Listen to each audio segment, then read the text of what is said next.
د دې وظیفې کولو سره به دې الله روزي پراخه کړي، قرضونه به دې الله ختم کړي او الله جل شانه به درته ښکلی مزیدار روزګار درکړي. بسم الله الرحمن الرحیم. السلام علیکم ورحمة الله وبرکاته. زما وروڼو او خویندو، نن ډېرې خبرې به نه کوو، بس صرف دا 3 مقصدونه دي. که د ستاسو خواهش وي چې الله تعالی زما قرضونه ختم کړي، د دې وظیفې تعداد درته ښیم، طریقې هم درته ښیمه. د قرضونو دپاره کولی شي، د رزق د پراخۍ دپاره یې کولی شي، د ملازمت او د نوکرۍ دپاره یې کولی شي چې تا ته ښکلې نوکري یا ښکلې کاروبار میلاو شي. د دې وظیفې میاد صرف 12 ورځې دي، زیات نه زیات میاد د دې چې دی 40 ورځې دی.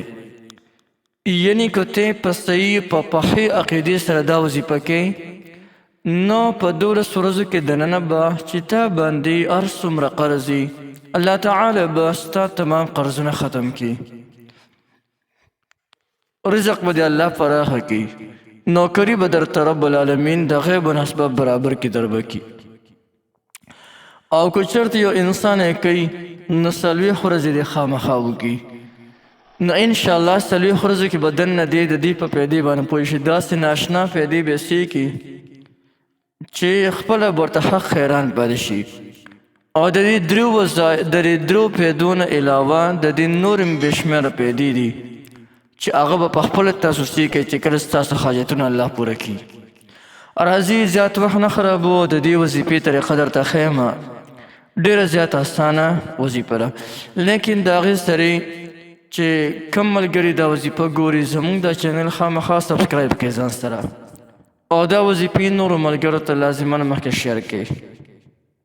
راځئ د وظیفې کولو طریقه دا ده چې د چاشت په وخت کې به تاسو نوافلو کې 4 رکعاته نفل کوئ، د چاشت لمونځ، یا 6 رکعاته کوئ، 8 رکعاته، 10 تر د 12 رکعاتو پورې د چاشت لمونځ تاسو کولی شئ.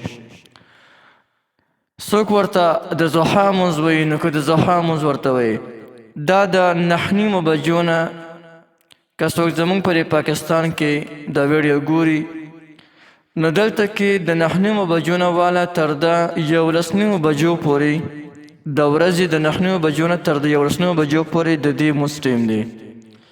دا لمونځ چې وکړې، د هغې نه پس به الله ته په سجده باندې پروزئ، او په حالت د سجدې کې به 1200 کرته، یعنی 1000 کرته یا رحمان و یا رحیم وظیفه به وکړي. د هغې نه پس به سر راوچت کړي او الله جل شانه ته به لاس پورته کړي چې کم حاجت دې وي، نو الله جل شانه به دله په 12 ورځو کې انشاءالله چې پوره کړي، او زیات نه زیات وخت پې لګي، نو 40 ورځې دې ولګي.